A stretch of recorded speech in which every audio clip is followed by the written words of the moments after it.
শ্রদ্ধেয় সম্মানিত যোগ্যতম সভাপতি সাহেব, মঞ্চে উপবিষ্ট ওলামায়ে কেরাম, কোরআন হাদিস শ্রবণার্থে দূর দূরান্ত থেকে আগত বয়োজ্যেষ্ঠ বয়োকনিষ্ঠ নারী পুরুষ শ্রোতা মণ্ডলী,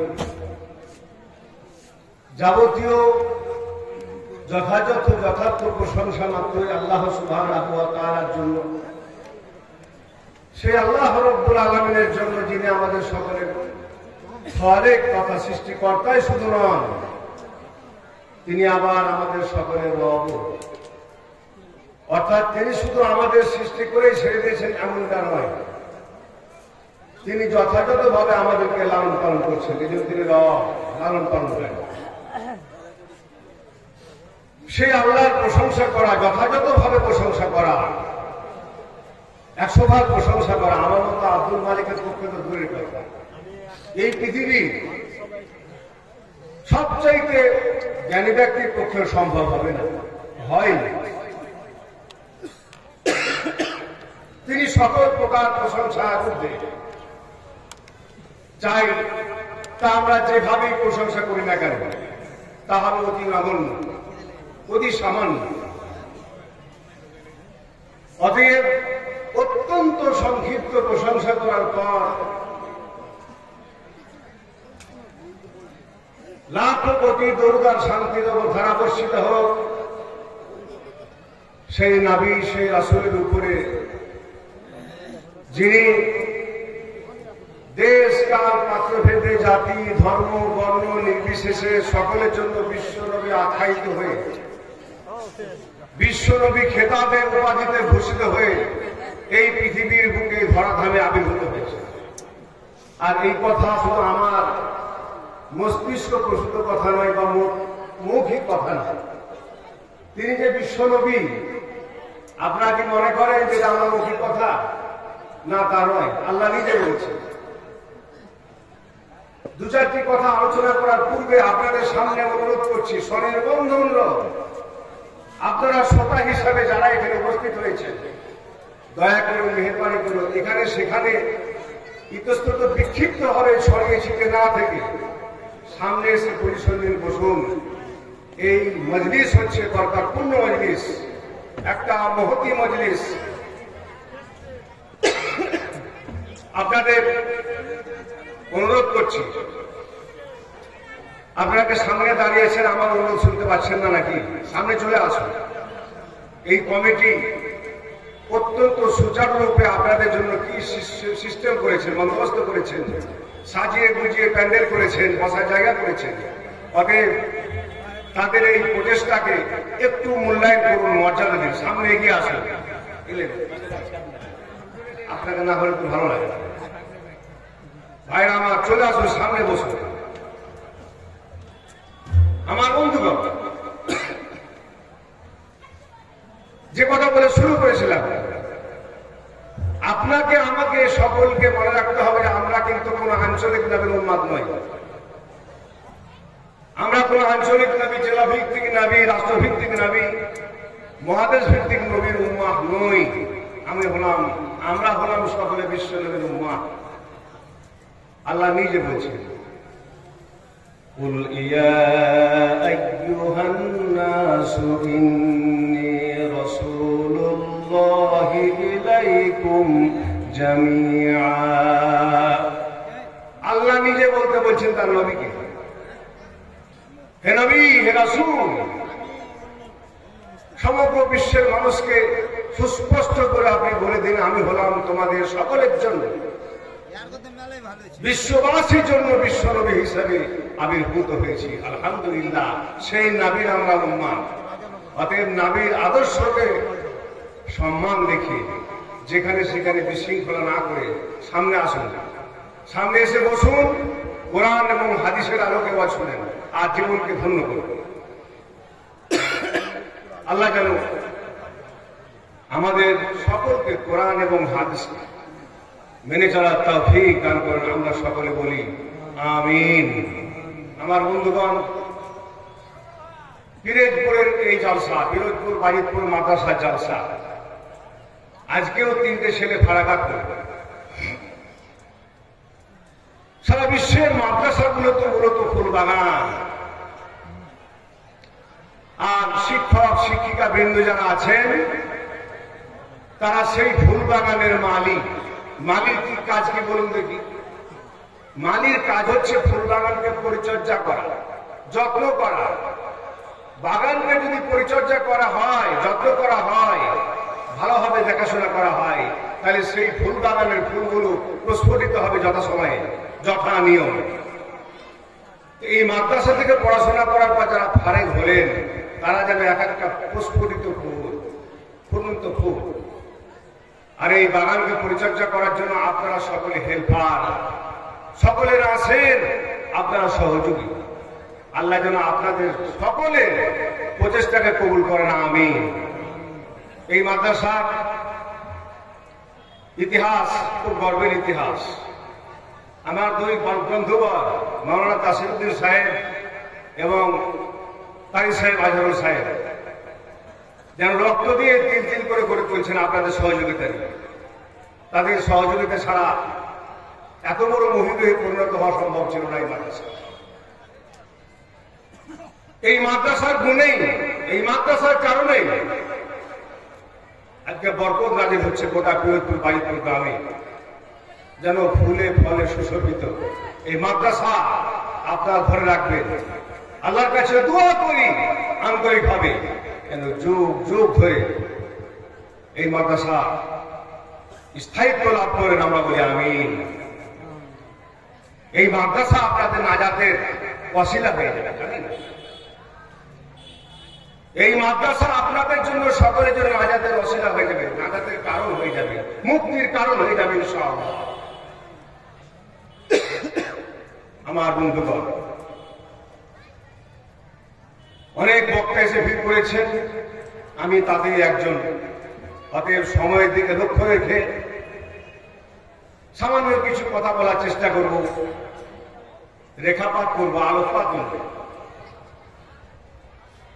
আমি মাঝে মধ্যেই আপনাদের জলসা এসে থাকি, ইতিপূর্বে এসছি, একবার তো আসতেই পারেনি, আমার ভাই সাহেবকে প্রতিনিধি পাঠিয়েছিলাম।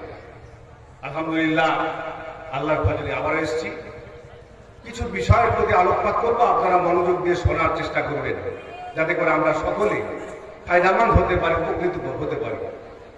আমি সে কথাই বলব, ওমা তাওফীকি ইল্লা বিল্লাহ। আমার বন্ধুগণ, আল্লাহর কোরআনে আল্লাহ নিজে বলছেন, ইন্নাদ দীনা ইনদাল্লাহিল ইসলাম। আল্লাহর নিকটে কেবলমাত্র শুধুমাত্র একটাই দিন, একটাই ধর্ম, একটি ছাড়া দুটি নয়, আর তা হচ্ছে ইসলাম। ইন্নাদ দীনা ইনদাল ইসলাম, ইনদাল্লাহিল ইসলাম। আল্লাহর নিকটে কেবলমাত্র শুধুমাত্র একটাই দিন বা জীবন ব্যবস্থা বা ধর্ম, আর সেটা হচ্ছে ইসলাম। এখন প্রত্যেকেই চায় নিজ ধর্মের মহিমা প্রকাশ করতে, এটাই স্বাভাবিক। আমাদের ভারতবর্ষের বিখ্যাত মনীষী স্বামী বিবেকানন্দ, তারও চেষ্টার অন্ত ছিল না। তিনি খুব উদারপূর্ণ মানুষ ছিলেন। তার যে উদার্য, তার ইতিবাচক ভূমিকা জেনে থ হয়ে যায় যখন স্টাডি করে তাকে নিয়ে। সুদূর 1893 খ্রিস্টাব্দে আমেরিকা গেছিলেন স্বধর্মের মহিমা প্রকাশ করার জন্য, যেখানে বিশ্ব ধর্ম সংসদ বসেছিল, বিশ্ব ধর্ম সম্মেলন বসেছিল। সেই আমেরিকার শিকাগো শহরে 1893 খ্রিস্টাব্দে গিয়ে তিনি ঐতিহাসিক ভাষণ দিয়েছিলেন, হিন্দু ধর্মের অনুকূল ভাষণ দিয়ে পরের দিন তার আমেরিকান খ্রিস্টান বন্ধুর সঙ্গে পদচারণা করছেন সেই শহর শিকাগো। তার বন্ধু হঠাৎ করে তাকে প্রশ্ন করলেন, ওরে নরেন্দ্র, স্বামী বিবেকানন্দের ভালো নাম নরেন্দ্র, আচ্ছা বলতো তোদের দেশে মুসলমান আছে? স্বামী বিবেকানন্দ বললেন, বাবা কি বলছিস? আমাদের দেশে মুসলমান আছে মানে? আমাদের দেশের ভারতবর্ষের সমগ্র জনগোষ্ঠীর 1/3 তো মুসলিম। উনি বলেন, তাই নাকি? হ্যাঁ, আশ্চর্য ব্যাপারে, এত মুসলমান। আমেরিকান খ্রিস্টান বন্ধু স্বামীজিকে বলছেন, আচ্ছা এই মুসলমানদের নবীর ক্যারেক্টার কত বাজে বলতো, 11টা-12টা স্ত্রী। কথা শোনার সঙ্গে সঙ্গে স্বামী বিবেকানন্দ তাকে সতর্ক করে দিলেন। কি বললেন? সংযত হয়ে কথা বল, সাবধান হয়ে কথা বল। হযরত মুহাম্মদ তোর আর আমার মতো কোন সাধারণ মানুষ ছিলেন না, উনি ছিলেন প্রফেট, উনি ছিলেন নবী। আর পৃথিবীর কোন প্রফেট, কোন নবী নিজের ইচ্ছায় একটা মন্তব্য করেন না, কথা বলা ধরে কথা, একটা কথাও বলেন না যতক্ষণ পর্যন্ত ঈশ্বরের ইঙ্গিত না পান। চিন্তা করুন, একজন হিন্দু মনীষী এই কথা বলছে, যেন কোরআন মাজিদের অনুবাদ করছে, কোরআন মাজিদ আয়াত করছে। আল্লাহ বলেননি ওমা ইয়ানতিকু আনিল হাওয়া ইন হুয়া ইল্লা ওয়াহয়ুন ইউহা। আমার নবী প্রকৃতি থেকে অনুসরণ করতে গিয়ে অথবা মস্তিষ্ক প্রসূত কথা একটাও বলেন না যতক্ষণ পর্যন্ত প্রত্যাদেশ না হয়। ওই না হলে একটা কথা বলার চেষ্টা করেন আমার নবী। সেই কথা বলছেন একজন স্বামীজি। অতএব ইসলামের নবী আমাদের নবী সম্পর্কে কেমন তার শ্রদ্ধা বলছিল। আর আমি আপনি দেখুন না, নামাজ নাই, বলছেন ভাই নামাজটা পড়ুন। আপনি আমার নিকটতম প্রতিবেশী, 5 ওয়াক্ত নামাজ পড়ছি, আর আপনি আমার ভাই, জাহান্নামে যাবেন, কষ্ট পাবো, এটা আমার বরদাস্ত হচ্ছে না ভাই। পরকালীন জীবন তোমারও সুখময় হোক, তুমিও জান্নাতবাসী হবে, এটা আমার কামনা বাসনা। এসো নামাজ পড়ি, কথা বুঝতে হবে, নামাজ পড়ে। এখন তার বাড়িতে অনেকগুলো ছাগল ছিল, ছাগল পালকে মড়কে ধরেছে। মড়ক বুঝেন তো, ছাগলকে অসুখ করেছে, একটা একটা করে ছাগলগুলো মারা যাচ্ছে। সে ভাবলো তাই করবে, আচ্ছা নামাজটা ধরা যায়, ছাগল বাঁচা নামাজ। নামাজ পড়ল, নামাজ ধরার পরেও বেচারা ছাগল কিন্তু একটা একটা করে মরতে মরতে সব মরে গেছে, শুধুমাত্র একটা বেঁচে গেছে। রাত্রেবেলায় অসুস্থ ছাগল তখন সে বলছে, বেশি পেয়াপা করিস না। হ্যাঁ, নামাজ পড়তে গিয়ে যখন ছাগল সব মরে যাচ্ছে, এত নামাজ পড়ছি, তারপরে ছাগল মরা বন্ধ হলো না, মরতে আছে, নামাজই পড়বো, নামাজ ছেড়ে দেবো। একটা ছাগল বেঁচে আছে, রাত্রেবেলা হয়তো পেয়া পেয়া করছে, তখন ছাগলটার উদ্দেশ্যে বলছে, বেশি পেয়াপা করলে আবার নামাজ ধরে তো কমে দেব। কথা বুঝতে পেরেছে? এ হচ্ছে নামাজ। আর আমাদের সন্তানদের অবস্থান কি?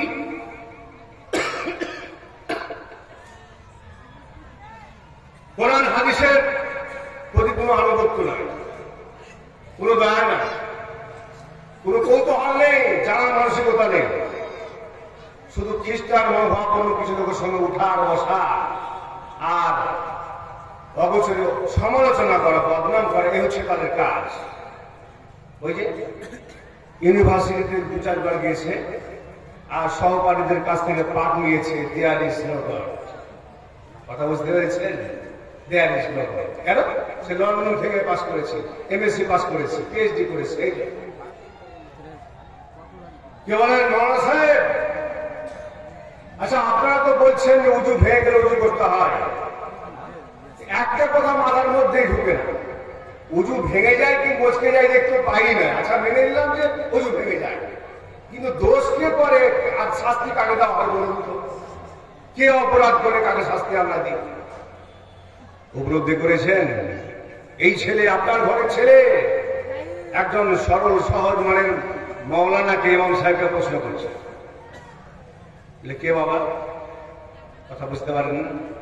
আমি আব্দুল মালিক বক্তব্য রাখছি আমার সাথে, বক্তৃতা করার অবস্থায় বক্তব্য রাখছি এমন অবস্থায় একজন আদতাই আমার সামনে থেকে ঠস করে একটা গুলি মেরে পালিয়ে গেল।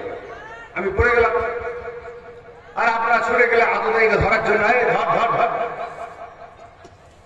সেই ধরা পড়ার ভয়ে হাতে রিভলভারটা ফেলে হতে পালিয়ে গেছে। আপনারা রিভলভারটা কুড়ালেন, উঠে নিয়ে দেখছেন, পর্যবেক্ষণ করছেন তন্ন তন্ন করে। তারপরে রিভলভারের যে ফুটো, যে ব্যারেল দেখতে পেয়ে বলে, এই তো পেয়ে গেছি, এই হচ্ছে ব্যারেল, এই ফুটোর অপরাধ, এখান থেকে গুলিতে বেরিয়ে এসছে, ফুটো অপরাধ বলবেন।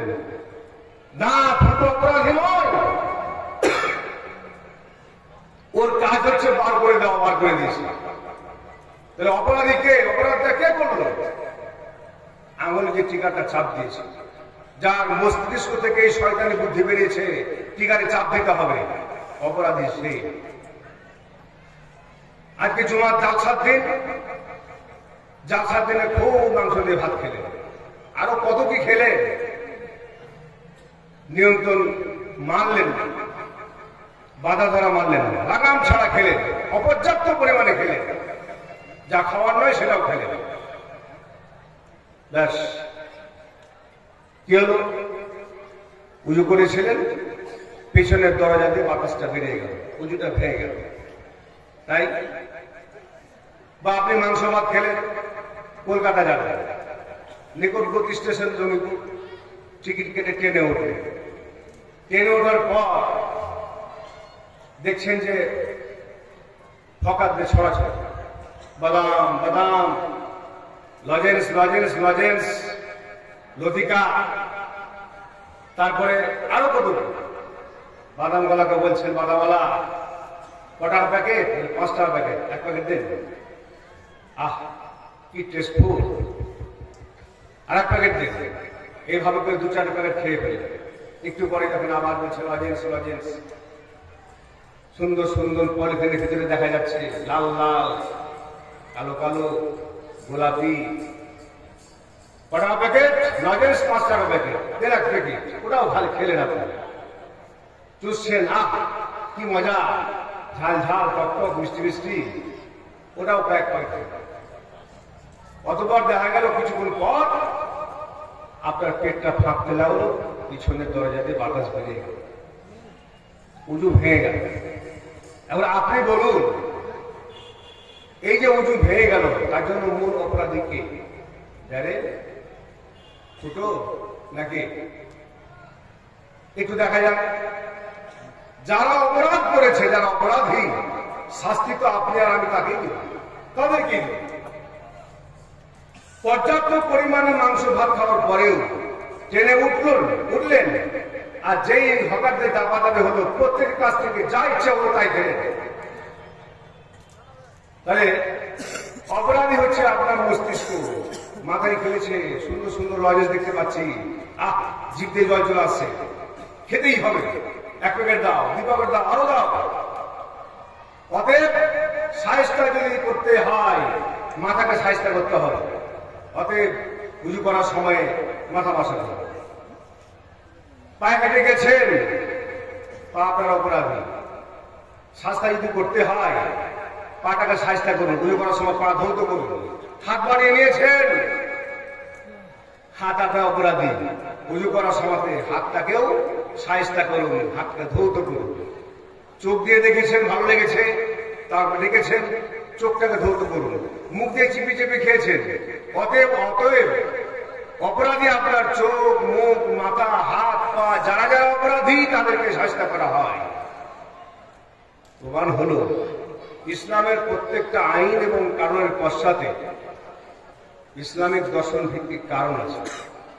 এই কারণ জানার জন্য চাই সময়, আর মানার জন্য চাই ইতিবাচক মনোভাব, উদারতাপূর্ণ ইতিবাচক মনোভাব। নেতিবাচক মনোভাব থাকলে কোনো শিক্ষা করা যায় না, শুধু প্যাঁচে লাগানো যায়, সাময়িক ডিস্টার্ব করা যায়, অপমান করা যায়, শিক্ষা অর্জন করা যায় না। অতএব বন্ধুরা, আসুন, বিজ্ঞান সম্মত ধর্ম, উন্নত ধর্ম হচ্ছে ইসলাম। ইসলাম ইজ দ্য বেস্ট রিলিজিয়ন। আল্লামা ইকবাল উনি একবার আক্ষেপ করে বলছেন, আমি পাশ্চাত্যের দেশগুলোর দিকে তাকাই আর অবাক হয়ে যায়, আমার ভারতবর্ষে, ভারতীয় উপমহাদেশের ছেলে আর মেয়েরা, অর্থাৎ ভারত, পাকিস্তান, বাংলাদেশের আমার ভাইরা, আমার বোনেরা, মুসলমান ভাই বোনেরা এসব দেশে লেখাপড়া করতে আসে। তারপরে এখানকার কৃষ্টি কালচার, তাহাজিব তামাদ্দুন দেখে তাদের চোখ ঝলসে যায়, তারা বিভ্রান্ত হয়, তারা প্রতারিত হয়, তাদের চোখ বিভ্রান্ত হয়ে যায়। দেশে ফিরে গিয়ে বলে, দেয়ার ইজ নো গড, আল্লাহ নাই। নিজেই প্রশ্ন করছে, নিজেকে নিজে আল্লামা ইকবাল, ডক্টর আল্লামা ইকবাল প্রশ্ন করছেন, আচ্ছা আমিও তো পাশ্চাত্যের দেশে এসেছি, লেখাপড়া করেছি, শুধু তাই নয়, এই পাশ্চাত্যের দেশের একটা উন্নত দেশ লন্ডন ইউনিভার্সিটিতে অধ্যাপনা করছি। আমার চোখ প্রতারিত হলো না কেন? আমি বিভ্রান্ত হলাম না কেন? ভাই, কারণটা কি? কারণ কি? উনি নিজেই উত্তর দিচ্ছেন, এক কবিতার মাধ্যমে উত্তর দিচ্ছেন। खीरा न कर सका मगरब की दवा दानिश, खीरा न कर सका मगरब की दवा दानिश, सुरमा था आग का मेरा खाके मदीना। आहा, কত সুন্দর উত্তর। উনি বললেন যে অন্যান্য মুসলমান ছেলে মেয়ের মতো আমিও পাশ্চাত্যের দেশে এসেছি, ঠিক জার্মানির মিউনিক ইউনিভার্সিটিতে পিএইচডি করেছি, লন্ডন বিশ্ববিদ্যালয়ে অধ্যাপনা করছি।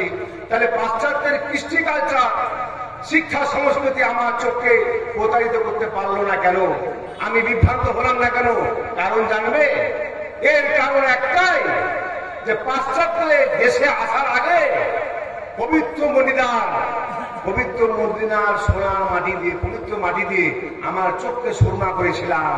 এই জন্য লন্ডনে, প্যারিসে, ইতালিতে, জার্মানিতে কোন দেশের শিক্ষা সংস্কৃতি আমার চোখকে প্রতারিত করতে পারেনি। অর্থাৎ এই দেশের ধুলোবালি আমার চোখে করে চোখ নষ্ট করতে পারেনি। এই কথার অর্থ এটাই তিনি বুঝালেন।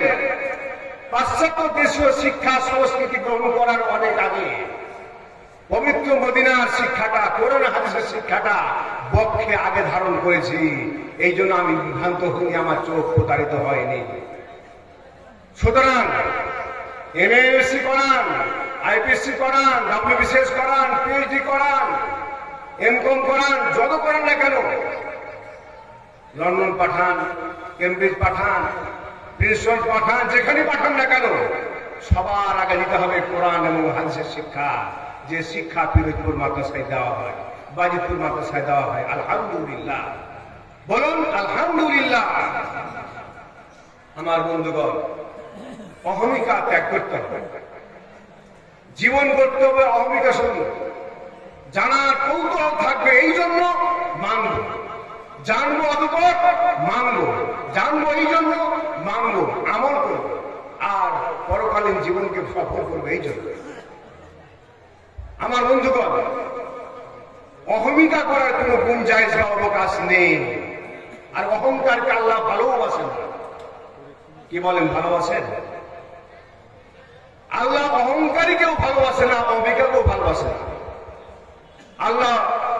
আল্লাহ রসুল হাদিসে কুদসিতে বলছেন যে ক্বাল আল্লাহু আযজা ওয়া জাল্লা আল ফাখরু রিদাই। আল্লাহ জাল্লা শানুহু বলছেন, অহংকার আমার চাদর। কে বলছেন? হাদিসে কুদসিতে নবীজি বলছেন, আল্লাহ বলছেন যে অহংকার আমার চাদর। যে ব্যক্তি অহংকার করলো সে যেন আমার চাদর নিয়ে টানাটানি করার মতো গুস্তাখি বা বেয়াদবি করবে। অহংকারের পরিণাম খুবই ভয়ানক। আল্লাহ নিষেধ করেছে অহংকার করো না। তার কারণ যারা অহংকার করেছে তারা ধ্বংস হয়ে গিয়েছে। যার ভিতরে অহমিকা তৈরি হলো তার পতনের পথ তৈরি হয়ে গেল, পতনের পথ সূচিত হল।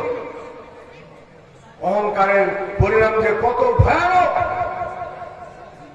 তার সাক্ষী অনেক কিছুই দেওয়া যায়। একটা উদাহরণ দিই। একটা টাইটানিক বলে জাহাজ ছিল, বিশ্ববিখ্যাত জাহাজ। এই জাহাজটিও তার সাক্ষী, অহংকারের পরিণামের সাক্ষী। একটু বলে দিই, অনেকে শুনেছেন জাহাজের নাম টাইটানিক। বিশাল এই জাহাজ, প্রায় 900 ফুট লম্বা বিশাল জাহাজ। 1912 সালে এই জাহাজ যখন প্রস্তুত হলো, সারা পৃথিবীর প্রথম সারির ইঞ্জিনিয়ার আর টেকনিশিয়ানদের লাগিয়ে এই জাহাজকে প্রস্তুত করা হলো। কয়েক ইঞ্চি মোটা পুরো পাত তৈরি করে করে এই জাহাজ নির্মিত হলো। কয়েক হাজার মিস্ত্রি, শ্রমিক, টেকনিশিয়ান, ইঞ্জিনিয়ার সকলের সামগ্রিক প্রচেষ্টার ফসল হচ্ছে টাইটানিক, দি টাইটানিক। এখন জাহাজ ছাড়া হবে যাত্রী প্রায় ৬,০০০-এর মতো। ঘটনা ১৯১২ সাল এপ্রিল মাস। কোথা থেকে ছাড়া হবে? ইংল্যান্ডের সাউদাম্পটন বন্দর থেকে যাবে আমেরিকার New York City, USA, United State of America. USA বিশাল দেশ, প্রায় ৯৫ লক্ষ বর্গ কিলোমিটার অধিক আয়তনের এই দেশ। এই আমেরিকা বিশাল দেশ, ৫০টির মতো অঙ্গরাজ্য তার। এই দেশ যাবে, এই দেশের এক বিখ্যাত শহর নিউ ইয়র্ক সিটি, সেখানে যাবে। এখন ১৯১২ সালের ১৩ এপ্রিল এই জাহাজ ছাড়া হচ্ছে, টাইটানিক জাহাজ, বিশ্ববিখ্যাত নাম করা জাহাজ ছাড়া হচ্ছে। হাজার হাজার দর্শক বিন্দু সেখানে বিদায় সম্বর্ধনা দেওয়ার জন্য উপস্থিত হয়েছে। জাহাজ যখন ছাড়া হচ্ছে, জাহাজের ক্যাপ্টেন ফিলিপ বলছেন, হে দর্শক বৃন্দ, হে অপেক্ষার দর্শক বৃন্দ, এখন এই টাইটানিক ছাড়া হচ্ছে, তোমরা আনন্দ করো, ফুর্তি করো, নাচ গান ড্যান্স করো। তার কারণ ৬,০০০-এর মতো দর্শক নিয়ে, যাত্রী নিয়ে এই টাইটানিক এখনই ছাড়া হবে। একটা সোলা ডুবে যেতে পারে, কিন্তু যে পদ্ধতি অবলম্বন করে বিশাল আকৃতির এই জাহাজ তৈরি করা হয়েছে টাইটানিক, তা কোনদিন জলমগ্ন হতে পারে না। কি দাম্ভিকতাপূর্ণ কথা, কি অহমিকাপূর্ণ কথা! সোলা ডুবলেও ডুবতে পারে, জাহাজ ডুববে না। এই কথাটা বিশ্বনিয়ম তার পছন্দ হল। টাইটানিক ছেড়ে দিল। মনে রাখবেন, তথ্যভিত্তিক কথা বলছি। আমি এক লাইব্রেরিতে পড়েছিলাম, এনসাইক্লোপিডিয়া অফ ব্রিটানিকা, সেই বইয়ের তথ্য লিখে বলছি আপনাকে। ১৯১২ সালের ১৩ এপ্রিল আর আমেরিকার প্রশান্ত আটলান্টিক মহাসাগরে তখন হেম শীতল বরফ পড়ছে, প্রচন্ড ঠান্ডা, কোন করে ঠান্ডা। জাহাজ ছেড়ে দিল। গভীর রাত, কেউ সারেগামা, কেউ বাদানে চা, কেউ নানা বাবা, কেউ দাদা খালু, বিভিন্ন কাজে তারা ব্যস্ত আছে, বিভিন্ন বিনোদনে ব্যস্ত আছে, অনেকে আবার ঘুমিয়ে আছে। এমন সময় টাইটানিক জাহাজ থরথর করে কেঁপে উঠল। হঠাৎ জাহাজটি থরথর করে কেঁপে উঠল। ক্যাপ্টেন ফিলিপ বললেন প্রধান মিস্ত্রিকে, দেখো তো ব্যাপারটা কি, জাহাজটা কাঁপলো কেন? প্রধান পর্যবেক্ষক তিনি পর্যবেক্ষণ করে বললেন, হিমশৈলে আঘাত লেগেছে। অনেক সময় উত্তর মেরুর বড় বড় বরফগুলি, পাহাড় সম বরফগুলি ভাসতে থাকে, যার ৮ ভাগের ১/8 দৃশ্যমান হয়। ৮ ভাগের ১ ভাগ দেখা যায়, বাকি ৭ ভাগ জলের তলায় থাকে, ডুবে থাকে। ক্যাপ্টেন ফিলিপ ভাবলেন, সামান্য বরফের আঘাত আর হবে না, কি আর করলেন না, গ্রাহ্য করলেন না। কিন্তু হবে কি, বেশিক্ষণ অপেক্ষা করতে হলো না। একটু পরে টের পেলেন জাহাজের সামান্য ক্ষতি হয় নাই, জাহাজের তলা ফেড়ে গিয়েছে। হু হু করে পানি প্রবেশ করছে টাইটানিক জাহাজে। অবস্থা বিপজ্জনক দেখে ক্যাপ্টেন ফিলিপ ১৯১২ সালে ১৩ এপ্রিল শেষ হতে গিয়ে গভীর রাত ১৪ এপ্রিল প্রবেশ করেছে। সারা পৃথিবীর যতগুলো রাষ্ট্র ছিল, রাষ্ট্রপ্রধানদের এবং সাহায্যকারী সংস্থাদের, এনজিও সংস্থাগুলিকে এই ধারার মাধ্যমে ওয়্যারলেসে খবর দিতে লাগলেন। সাহায্যকারী সংস্থা, এনজিও সংস্থা, আপনারা যেখানে যে অবস্থানে আছেন না কেন, তাড়াতাড়ি সাহায্য পাঠান, টাইটানিক জলমগ্ন হচ্ছে। ক্যাপ্টেন ফিলিপের আহ্বানে সাড়া দিয়ে তৎকালে বিশ্বের সাহায্যকারী সংস্থাগণ যে যেখানে ছিল, যে যার মতো করে তাড়াতাড়ি করে সাহায্য পাঠানো হল। কিন্তু এই সাহায্যকারী সংস্থাগুলির সাহায্য টাইটানিক জাহাজের নিকটবর্তী হওয়ার অনেক আগে অপরিমিত ধনরাশি আর কয়েক হাজার যাত্রী নিয়ে আটলান্টিকের বুকে করে তলায় চলে গেল। আর সারা বিশ্বকে জানিয়ে গেল, সারা বিশ্বে, সারা পৃথিবীর মানুষের এই অহংকার, নিরাশার প্রচন্ড আঘাতে বিশ্বনিয়ম তার অর্জন হেলনে কিভাবে চুরমার হয়ে যেতে পারে। আমি টাইটানিক কিয়ামত পর্যন্ত সাক্ষী হয়ে রইলাম, সাক্ষী থাকলাম। অতএব অহমিকা ত্যাগ করতে হবে। কোন মুমিন কোন আক্ষরিক অর্থে মুসলমান অহমিকাকে দাম্ভিককে প্রশ্রয় দিতে পারে না। মুমিনদের জীবন হবে অহমিকা সহ, দাম্ভিকতা সহ, নির্মল চরিত্র অধিকারে হবে সে। আল্লাহ তাই নিষেধ করছেন অহমিকা করো না। ওয়ালা তামশি ফিল আরদি মারহা ইন্নাকা লান তাখরিকাল আরদা ওয়া লান তাবলুগাল জিবালা তুলা। অহংকার করো না, দাম্ভিকতা প্রদর্শন করো না, কেননা তুমি তো অহংকার করতে গিয়ে তোমার পদাঘাতে আমার জমিকে ফাটাতে পারবে না, আর এক লম্ফ দিয়ে তুমি আমার পাহাড়ের উচ্চতা সরাতে পারবে না। পারবে?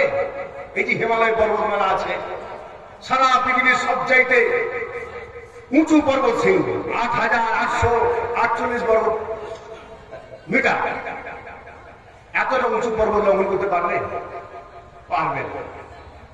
অত কিসের অহংকার? একদিন মরতেই হবে, মরণের হাত থেকে পালাতে পারবেন না। অহংকার ত্যাগ করুন, মৌতকে ভয় করুন, আল্লাহকে ধারণ করুন, আল্লাহর পথে অনুসরণ করুন, ওরা আমাদের সম্মান করুন। আমার ভাইরা,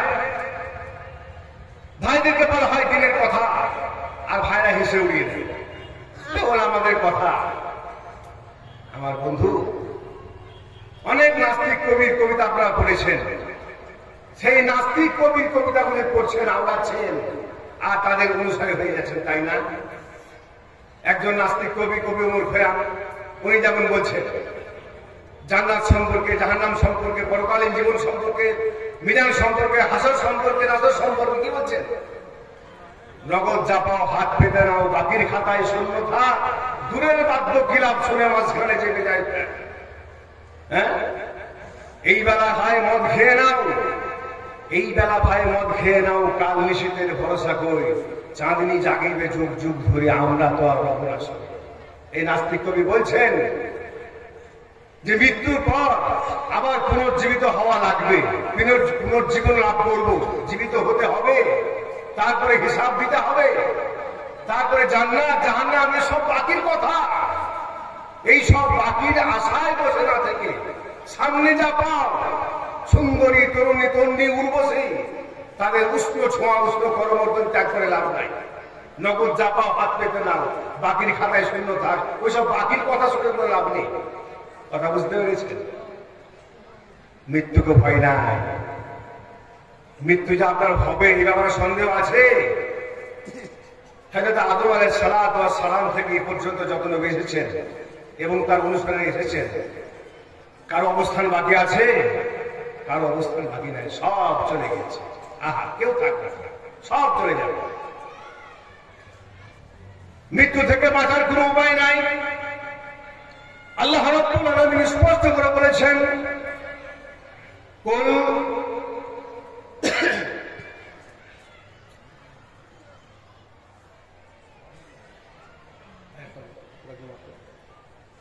قل إن الموت الذي تفرون منه فإنه ملاقيكم ثم تردون إلى عالم الغيب والشهادة فينبئكم بما كنتم تعملون।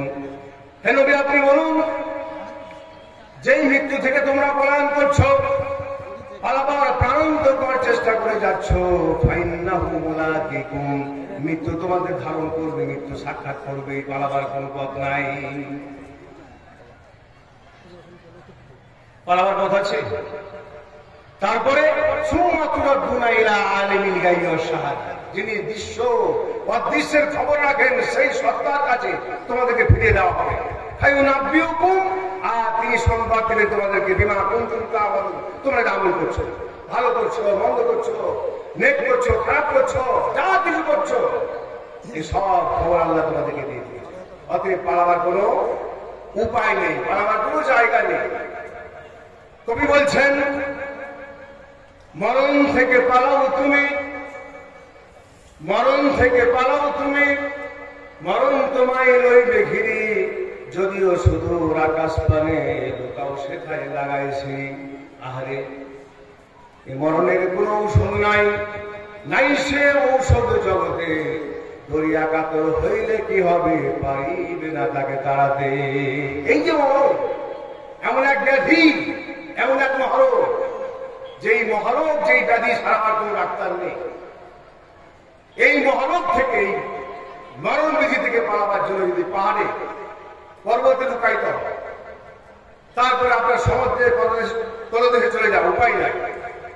আকাশ পথে সিঁড়ি লাগাও, সেখানে লুকাবার চেষ্টা করো, মঙ্গল গ্রহে চলে যাও, চাঁদে চলে যাও, নেপচুন, প্লুটো, বৃহস্পতি, যেখানে যান না কেন লুকোতে পারবেন না। এমনকি সমুদ্রের গিরিখা, তলদেশ এত গভীর, প্রশান্ত মহাসাগরের একটা খাত আছে যার নাম হচ্ছে মারিয়ানা ট্রেঞ্চ। আপনারা শুনেছেন মারিয়ানা ট্রেঞ্চের গভীরতার কথা জানেন? সারা পৃথিবীর সমস্ত ভূখণ্ডের সর্বোচ্চ পাহাড় বা পর্বত হচ্ছে এভারেস্ট শৃঙ্গ, তাই তো? মাউন্ট এভারেস্টকে তুলে নিয়ে গেলে সেই জায়গায় বসিয়ে দেওয়া যায় সবচাইতে প্রশান্ত মহাসাগরের সেই গভীরতম খাতে। তাহলে সেই পাহাড়কে বসিয়ে দেওয়ার পর, পর্বতকে বসিয়ে দেওয়ার পর, তার উপরে 2 কিলোমিটারের উপরে জলরাশি থাকে, যেখানে বড় বড় জাহাজ পার হয়। সুবহানাল্লাহ। এই সমুদ্রের তলদেশেও যদি আপনি অবস্থান করেন, সেখানেও মরণ আপনাকে ধরবে। আর পাহাড়ের উচ্চ শিখরে আরোহণ করে সেখানে যদি লুকোবার চেষ্টা করেন, সেখানেও আপনাকে মরণ ধরবে। ধরবে না? সেখানেও ধরবে। আইনামা তাকুনু ইউদরিকুমুল মাউতু ওয়ালাউ কুনতুম ফি বুরুজিন মুশাইয়াদা। যেখানেই থাকো না কেন, কোন গ্রহে আশ্রয় নাও, মঙ্গল গ্রহ হোক, বৃহস্পতি হোক, বুধ হোক, বা পাহাড়ের কোন গিরিখাতে লুকায়িত হও না কেন, শক্ত পোক্ত মজবুত দুর্গে যদি অবস্থান করো, সেখানেও তোমাকে মরণ ধরবে, পালাবার কোন অবকাশ নাই। অতএব সেই মরণকে ভয় করার চেষ্টা করো, মরণ থেকে তার পালাবার কোন পথ না। আমার বন্ধুগণ, ওলামারা আমার জালসা করে, আমার ঘরে ছেলেরা, আপনার ঘরে ছেলেরা কুটচাল প্রশ্নের অবতারণা করেন, কুটচাল প্রশ্নের অবতারণা করেন। কেন? উদ্দেশ্য জানা নয়, উদ্দেশ্য মানা নয়, জানার উদ্দেশ্য বা মানার উদ্দেশ্য নয়, মানাকে অপমান করবো। একজন বিখ্যাত বাগ্মী, আমাদের পশ্চিমবঙ্গের একজন কথিত যশা বাগ্মী, ঐতিহাসিক গবেষক, উনি একবার বলছেন যে 1010 লোকের সামনে বক্তব্য রাখছে, হঠাৎ করে একটা ছেলে উঠে গেল, আর উঠে এসে বলল, মৌলানা সাহেব এতক্ষণ ধরে ক্ষুব্ধ বক্তব্য রাখছেন, ইসলামের মহিমা কীর্তন করছেন, গুণকীর্তন করছেন, ইসলাম এই করেছে সেই করেছে, ইসলাম বিশ্ব মানবতা ধর্ম, সাম্যের ধর্ম, সমতার ধর্ম, অসাম্যের বৈষম্যের কোন গুঞ্জাইশ বা অবকাশ নাই ইসলাম ধর্মে। একটা প্রশ্নের উত্তর আপনারা দিতে হবে। কি বাবা বলবো? বলুন, বলো। আচ্ছা আপনি বলুন তো, ইসলাম প্রয়োজনে একজন পুরুষকে 4টা মহিলা বিয়ে করার অধিকার দিয়েছে। 4 জন মহিলা 4টা স্ত্রী একসঙ্গে রাখতে পারে একজন পুরুষ। এ হচ্ছে ইসলামের অনুমোদিত পথ আর পন্থা, ইসলাম অনুমতি দিয়েছে। আচ্ছা বলুন তো, একজন মহিলা একসঙ্গে 4টা পুরুষ বিয়ে করতে পারবে না কেন? এটা কি বৈষম্য নয়? বক্তা সাহেব বলছেন, আমি সেখানে ন্যূনতম হলেও 1010 শ্রোতা মন্ডলী বসে আছেন, 3 পতন নীরবতা। আমি বললাম, বাবা এখানে কম করে হলেও 1010 শ্রোতা মন্ডলী অবস্থান করছে, কারো মাথা দিয়ে, কারো মস্তিষ্ক থেকে এই প্রশ্ন অবতারণা হলো না। আর তোমার মতো উন্নত মানের, উন্নত মস্তিষ্ক থেকে এই প্রশ্ন যখন বেরিয়ে এসেছে আমার উদ্দেশ্যে, আমি চাই তোমাকে আমার পাশে বসে তোমার পৃষ্ঠদেশে সস্নে হাত বুলিয়ে তোমার প্রশ্নের উত্তর কারণ চাই। অতএব বাবা চলে এসো, কাছে এসো। ছেলে কিন্তু বলছে, না বলুন না, বলুন, শুনতে পাচ্ছে, বলুন। এখন এই ছেলে তো আর একা না, এই একটা জ্ঞানের মুখপাত্র, ওর সঙ্গে আরো 8-10 জন আছে যারা সমানভাবে সমমনোভাব পোষণ করে। তারা বোঝায় জানালে যা পশ্চাৎ দিক থেকে দোয়া ছেড়ে দিল, 2 হাত এসে বোঝায় বলুন বলো শুনতে পাচ্ছে বলুন। বক্তা বললেন শাহবা, আমি সেই কথা আবার পুনরাবৃত্তি করছি, এখানে না হলেও 1000-10 শ্রোতা বসে আছে, কারো মাথা থেকে এত বুদ্ধিদীপ্ত প্রশ্ন এলো না, তোমার মাথা থেকে যখন এসছে। আমি চাই মঞ্চে আমার পাশে চেয়ারে তোমাকে বসে তোমার পৃষ্ঠদেশে তোমার মাথায় হাত বলে উত্তর আমাদের যাতে চলে এসো। বেগতিক দেখে আবার পাঁচ হাত ধরে এসে বলুন শুনতে পাচ্ছে বলুন। বক্তা বলছেন আমার বুঝতে অসুবিধা হলো না, এই বাবা আপনারা আসবেন, সুতরাং তাকে এখান থেকে উত্তরটা দেওয়া যায়, সে সেখানেই থাকুক, তার অবস্থানে অনড় থাকুক। বাবা ঠিক বলেছ, বাবাজি তুমি ঠিক বলেছ। ইসলাম প্রয়োজনে একসঙ্গে 4টা নারী বিয়ে করার অনুমতি দিলেও, 4টা স্ত্রী রাখতে অনুমতি দিলেও একজন স্ত্রীকে একই সঙ্গে 4 জন পুরুষ স্বামী হিসেবে রাখতে পারবে না কেন? তোমার যেমন খটকা লেগেছে, তোমার যে প্রশ্ন একই প্রশ্ন আমার, আমি তোমার সঙ্গে সহমত পোষণ করছি। আমিও চাই যে একজন পুরুষ যেমন 4 জন স্ত্রী রাখতে পারবে, তেমনি একজন নারীকেও একই সঙ্গে 4টা স্বামী রাখার তাকে অধিকার দেওয়া হবে। তবে বাবা একটা কথা হচ্ছে কি জানো, হাজার হাজার দর্শকদের ভিতরে এত গুরুত্বপূর্ণ প্রশ্নটা যেহেতু তোমার মাথা থেকে এসছে, আমি চাই কাজটা তোমার মাকে দিয়ে শুরু হবে। তোমার মা স্বামী একজন আছে, একটা ভাতার আছে, তোমার মারও 3টে দরকার আছে। সুতরাং এই প্রশ্ন যখন তোমার মাথা থেকে এসেছে, আগামীকালকে বগলে ছেড়ে ছাতা আর পায়ে চলে নিয়ে তুমি আর আমি ফেলতে শুরু করবো। তোমার মা 3টে স্বামী, তোমার মারে 3টে স্বামী ফেলতে শুরু করবো। কি রাজি আছো তো? বক্তা যখন বললেন তখন সেই ছেলে কিং কর্তব্য বিমুখ, ও দাঁড়িয়ে থাকবে না, বসবে না, করেন করবে। এই হচ্ছে আপনার আমার ঘরের ছেলের মানসিকতা। ছেলেকে শেখা, আরো শেখান, আরো শেখান, কিন্তু কোরআন হাদিসের শিক্ষা নিতে ভুলবেন না, ভুলবেন না। ইসলামের প্রত্যেকটা শিক্ষার পেছনে ইসলামিক দর্শন ভিত্তিক ব্যাখ্যা আছে, আমি আগেই বলেছি। এটা জানার জন্য যাই সময় চাই, সময় দরকার, আর মানার জন্য চাই ইতিবাচক মনোভাব, নটক মনোভাব নয়, নেতিবাচক মনোভাব নয়, পজিটিভ মনোভাব দরকার। একটু আগে বলেছিলাম না বক্তব্যের শুরুতে, স্বামী বিবেকানন্দ 1888 খ্রিস্টাব্দে ভারতবর্ষের অবস্থা পর্যবেক্ষণ করার জন্য সারা ভারতবর্ষ পরিক্রমা করবেন, ইচ্ছা পোষণ করলেন, নিয়োগ করলেন। শুরু হলো বরানগর থেকে তার ভারত পরিক্রমা। ভারতবর্ষের আনাচে কানাচে তিনি যাবেন আর পর্যবেক্ষণ করবেন হিন্দু ধর্মের অবস্থা কি, কোথায় কেমন ভাবে লোকেরা ধারণ করে আছে।